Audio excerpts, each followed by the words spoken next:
Hello welcome to all friends. आज के इस वीडियो में हम देखेंगे पैनक्रियाज का स्ट्रक्चर। यानी कि इससे पहले हमने सहायक पाचक ग्रंथियों में हमने लार तक का अध्ययन किया था, यानी कि सलाइवरी ग्लैंड्स, इसके साथ ही लिवर ग्लैंड्स, और फिर लास्ट है हमारे पैनक्रियाज ग्लैंड्स भी है एक तरह से ये, और इसके अलावा एक सहायक पाचक ग्रंथि का काम भी एक तरह से मोस्ट इम्पोर्टेंट में आती है तीनों ही। तो आज हम पढ़ेंगे पैनक्रियाज के बारे में, यानी कि सहायक पाचक ग्रंथि लास्ट है अपने पैनक्रियाज। इसके बाद हमारा डाइजेशन सिस्टम पूरी तरह से फिनिश हो जाएगा।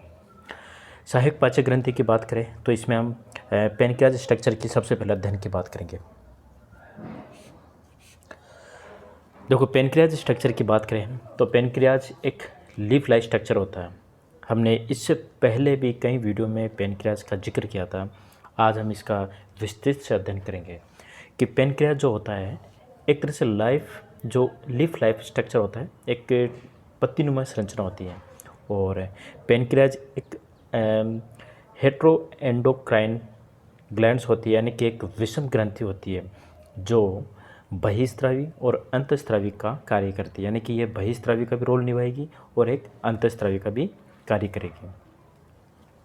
अगर हम इसे डायग्राम से देखें तो यही हमारा स्टमक आता है। अगर पिछले वीडियो में देखें तो इस डायग्राम में देखें, यह स्टमक है, ठीक है। यहाँ पर लीवर होता है, ठीक है। लीवर से यहाँ डक्ट आती है और यहाँ पर एक डक्ट का निर्माण करती है, हिपेटोपैनक्रियाटिक डक्ट बोलते हैं। और ये इस प्रकार से एक पूरी डक्ट का फॉर्मेशन हो जाता है और ये एक पूरी तरह से अपनी क्या होती है, पैनक्रियाज होती है, ठीक है। अब पैनक्रियाज में हम देखेंगे कि ये जो पार्ट होता है इसे डुडेनम, यानी कि स्मॉल इंटेस्टाइन है, ये वाला पार्ट होता है, इसे डुडेनम बोलते हैं। और यहीं पर एक एम्पुला होता है, जिसे एम्पुला टाइप में एक फुली हुई संरचना होती है और एक वो अवरोधनी पाई जाती है, इसे अपन बोलते हैं स्पिंक्चर ऑफ ओडी, अवरोधनी होती है, ठीक है। अब हम इस डायग्राम में ये देखेंगे कि जो विषम ग्रंथि होती है इसमें बहिस्रावी वाला पार्ट कौन सा है और अंतस्रावी वाला पार्ट कौन सा है, ठीक है। ये पैनक्रियाज है। पैनक्रियाज में हमें ये जो स्ट्रक्चर नुमा इस प्रकार की दिखाई दे रही है, सबसे अधिक संख्या इनकी है, तो इसे अपन बोलते हैं एक्सोक्राइन पार्ट होता है। ये कौन सा पार्ट होता है, एक्सोक्राइन पार्ट होता है। एक्सोक्राइन पार्ट में हमें एंजाइम देखने को मिलती है, जिसमें HCO3 यानी कि बाइकार्बोनेट प्लस वाटर देखने को मिलते हैं। एंजाइम बहुत सारे होंगे, वो चीज़ आगे हम देखेंगे। यह जो पैनक्रियाज का 99 या फिर 98% भाग बनाता है, इस वाले भाग को अपन बोलते हैं एसिनी। यानी कि एक्सोक्राइन वाला पार्ट क्या कहलाता है, एसिनी कहलाता है या एसिनाई कहलाता है। तो ये 99 या 98%, यानी कि पूरे पैनक्रियाज का 99 व 98% भाग होता है, यानी सबसे अधिक होता है। इसके द्वारा कुछ एंजाइम वगैरह होते हैं रिलीज, वो हम आगे देखेंगे, ठीक है। नेक्स्ट हम देखें, ये जो हमें डॉट डॉट जैसी संरचना दिखाई दे रही है, ये पूरी पैनक्रियाज सेल या फिर ग्लैंड में 1 या 2% होती है। इसे अपन बोलते हैं आइसलेट ऑफ लैंगरहैंस की दीपिकाएँ। ये एंडोक्राइन का पार्ट होता है, ठीक है। एंडोक्राइन के इस पार्ट को अपन बोलेंगे आइसलेट ऑफ लैंगरहैंस, ठीक। ये चीज़ें हमने इसमें देखी है कि एक्सोक्राइन वाला पार्ट एंजाइम रिलीज करेगा, एंडोक्राइन वाला पार्ट जो भी हार्मोन्स है वो रिलीज करेगा, ठीक। एक्सोक्राइन पार्ट को हम एसिनी कहेंगे और एंडोक्राइन वाले पार्ट को हम आइसलेट्स ऑफ लैंगरहैंस कहेंगे।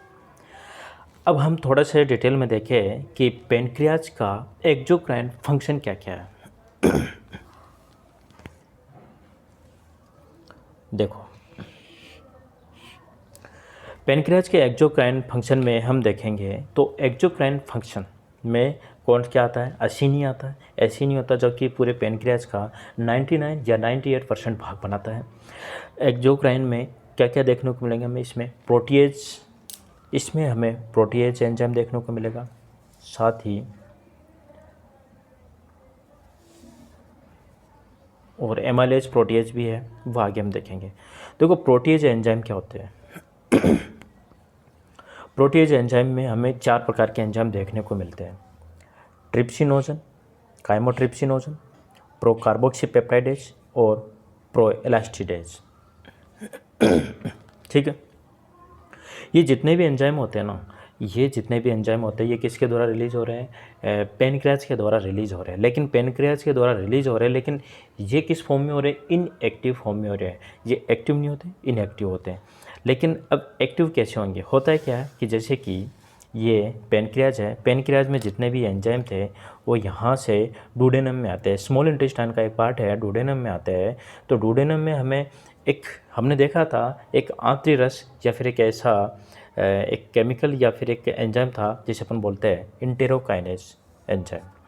इंटेरोकाइनेज एंजाइम था जो कि स्मॉल इंटेस्टाइन रस या फिर आंतरिक रस या फिर आंतरिक रस के द्वारा जितने भी एंजाइम वगैरह रिलीज होते हैं उन सब के एक समूह को अपन क्या बोल रहे थे, इंटेरोकाइनेज एंजाइम। ये क्या करता है, ट्रिप्सिनोजन जो एंजाइम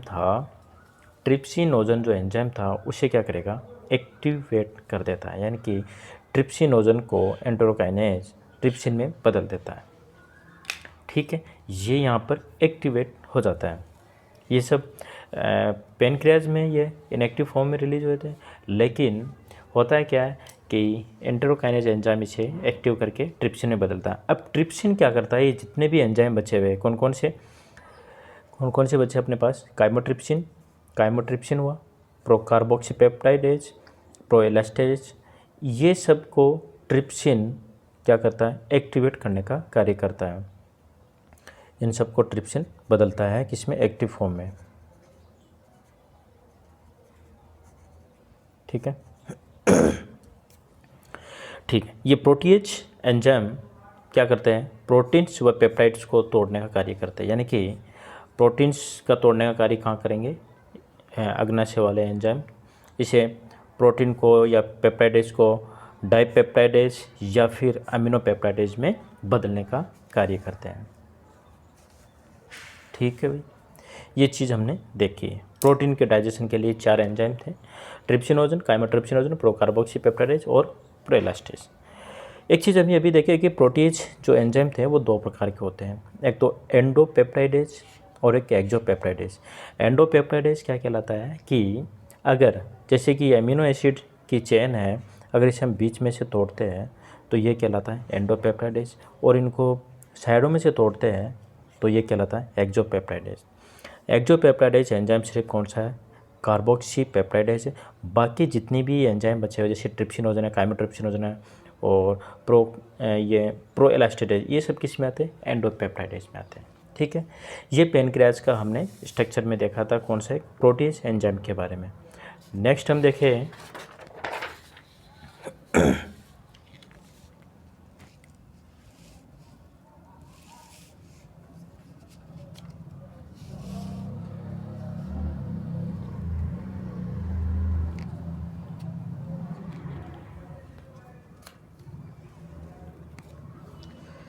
एक चीज़ ये भी देखें हम इसमें कि बच्चों में दूध का पाचन का होता था। एक बच्चों में दूध का पाचन की बात करें तो ये चीज़ हमें रेनिन एंजाइम और पेप्सिन के थ्रू ही होती है। रेनिन एंजाइम दूध को जो प्रोटीन उसे कैसिन प्राकैसिन में बदलने का कार्य करता है, लेकिन यही चीज़ मनुष्य में या एडल्ट में कौन करता है, काइमोट्रिप्सिन व ट्रिप्सिन करने का कार्य करता है।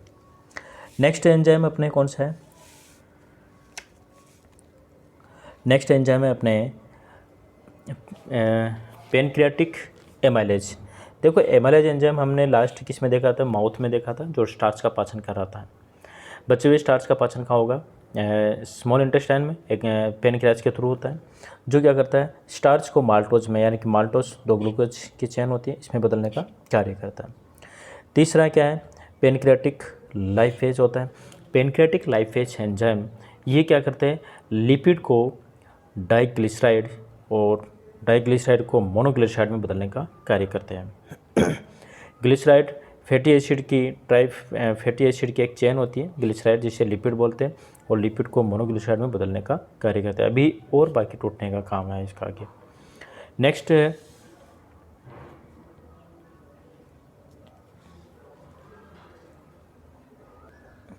देखो न्यूक्लियस एंजाइम की बात करें तो न्यूक्लियस एंजाइम 2 प्रकार के होते हैं, एक तो डीएनएज होता है और एक आरएनएज होता है। ठीक है, न्यूक्लियस जो एंजाइम होते हैं हमने देखे भी थे, पिछली बार पढ़े भी थे कि न्यूक्लियोसाइड 2 प्रकार का होता है, एक तो डीएनए और एक आरएनए होता है।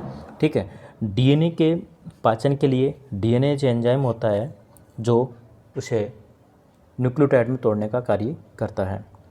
उसी प्रकार आरएनए को तोड़ने के लिए आरएनएज एंजाइम होता है जो न्यूक्लियोटाइड में तोड़ने का कार्य करता है।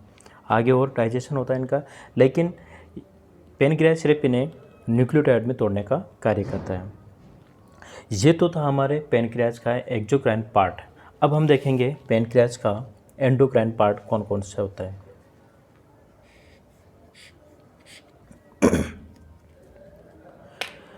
देखो, पैनक्रियाज का एंडोक्राइन वाले पार्ट की अगर अपन बात करें, एंडोक्राइन वाले पार्ट की अपन बात करें तो जैसे कि पैनक्रियाज है, तो इस वाले डॉट को अपन बाहर निकाल के देखें, क्योंकि एक्सोक्राइन वाले में हमने देख लिया कि क्या एंजाइम रिलीज हो रहे थे। इस वाले पार्ट को अपन बाहर निकालें, जिसे अपन बोलते हैं आइसोलेट ऑफ लैंगरहैंस। तो इसे अपन निकालें तो इसमें हमें कई सारी सेल देखने को मिलती है, जैसे कि अल्फ़ा सेल, बीटा सेल, और फिर एक और होती है जिसे अपन बोले गामा सेल। अल्फ़ा सेल के द्वारा ग्लूकागोन रिलीज होता है, बीटा सेल के द्वारा इंसुलिन हार्मोन रिलीज होता है, और ये जो सेल होती है लास्ट गामा सेल के द्वारा सोमेटोस्टेटिन हार्मोन रिलीज होते हैं। ठीक है, इन चीज़ों का आगे और डिस्क्रिप्शन में देखते हैं अच्छे से। एक बार हम थोड़ा सी इसके बारे में देख लेते हैं थ्योरी के किस प्रकार से है कि जो पैनक्रियाज है, पैनक्रियाज एक विषम ग्रंथि है, ये हमने देख लिया था। ठीक है, पैनक्रियाज एक विषम ग्लैंड्स है, हेटेरो ग्लैंड्स है। ठीक है, इसका 98 व 99% भाग बहिस्रावी कहलाता है, जिसे अपन बोलते हैं एसिनी। ठीक है, जिसमें से HCO3 और वाटर रिलीज होते हैं, या फिर पैनक्रेटिक जूस जिसे अपन कह सकते हैं। 2% या 1% भाग होता है अंतःस्रावी, जिसे आइसोलेट ऑफ लैंगरहैंस कहते हैं, जिसके द्वारा हार्मोन रिलीज होते हैं। ठीक है, इसके अलावा लैंगरहैंस की जो दीप कोशिकाएं होती है, लैंगरहैंस दीप कोशिकाएं जो होती है, इसको यानी कि जो लैंगरहैंस दीप एक सेल होता है, लैंगरहैंस की जो एक कोशिकाओं का एक समूह होता है, जिसे अपन बोलते हैं लैंगरहैंस या फिर कोशिकाओं का एक समूह। इसमें कई सारी सेल देखने को मिलती है लैंगरहैंस दीपिकाओं में, जैसे कि alpha cell, beta cell, gamma cell और पीपी सेल, या फिर एप सेल, या फिर पैनक्रियाटिक पॉलीपेप्टाइड सेल जिसे अपन बोलते हैं। अल्फ़ा सेल की बात करें तो 15 से 25% होती है, और बीटा सेल की बात करें तो 60 से 65% होती है। ठीक है, इसके साथ ही गामा सेल की बात करें तो 10% होती है, पीबी सेल की बात करें तो इसकी बहुत ही कम मात्रा होती है। ठीक है, अल्फ़ा सेल की बात करें अपन सबसे पहले, अगर अल्फ़ा सेल की बात करें सबसे पहले, एक देखो अल्फ़ा सेल की बात करें तो alpha cell secrete glucagon hormone, यानी कि अल्फ़ा सेल के द्वारा एक हार्मोन रिलीज होता है जिसे अपन बोलते हैं ग्लूकागोन। और इसकी खोज की बात करें तो किम्बेल एंड मार्लिन के द्वारा इसकी खोज की गई थी। बीटा सेल की बात करें तो सीक्रेट इंसुलिन हार्मोन रिलीज करती है बीटा सेल, और बेंटिंग और वेस्ट ने इसके बारे में खोजा था। अल्फ़ा बीटा और गामा सेल जिसे अपन बोलते हैं अल्फ़ा बीटा गामा सेल, जो कि ये सोमेटोस्टेटिन रिलीज करती है। एक लास्ट सेल होती है जिसे अपन बोले, देखो कई सारी सेल थी जिसमें से अल्फ़ा बीटा और गामा, और एक चौथी सेल थी जिसे अपन बोलते हैं पीपी सेल, या फिर पैनक्रियाटिक पॉलीपेप्टाइड सेल, या फिर एप सेल भी बोलते हैं। ये इंटेस्टाइन में भोजन के अवशोषण में मदद करती है।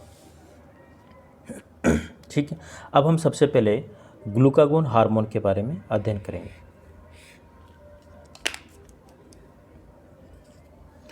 देखो, ग्लूकागोन हार्मोन की बात करें तो ग्लूकागोन जो हार्मोन किसके द्वारा रिलीज हो रहा है, अभी हमने देखा है कि अल्फ़ा सेल के द्वारा रिलीज हो रहा है। यह हार्मोन एक हाइपोग्लाइसेमिक फैक्टर है। हाइपोग्लाइसेमिक का मतलब होता है कि ब्लड में शुगर लेवल को बढ़ाता है। ये ग्लूकागोन हार्मोन क्या होता है कि ब्लड में शुगर लेवल को बढ़ाता है, यानी कि एक तरह से जो इंसुलिन और ये ग्लूकागोन हार्मोन दोनों एक दूसरे के क्या होते हैं, विपरीत होते हैं। और ये 29 एमिनो एसिड से मिलकर बना होता है। ये इंसुलिन के विपरीत कार्य करता है कि जो ग्लूकागोन होता है वह शुगर लेवल को बढ़ाता है, इंसुलिन क्या करेगा, शुगर लेवल को मेंटेन या फिर कम करने का कार्य करता है। यह तब स्रावित होता है जब ब्लड में शुगर का स्तर कम हो जाता है। देखो, अपनी बॉडी में जो शुगर का लेवल है, अगर शुगर बॉडी में कम होता है या फिर कार्बोहाइड्रेट या फिर शुगर की मात्रा कम बढ़ना हो जाती है, तो उस समय ग्लूकागोन हार्मोन रिलीज़ होता है, जिससे क्या होता है कि शुगर की पूर्ति होना स्टार्ट हो जाती है। इसके साथ ही अगर अपन देखें आगे,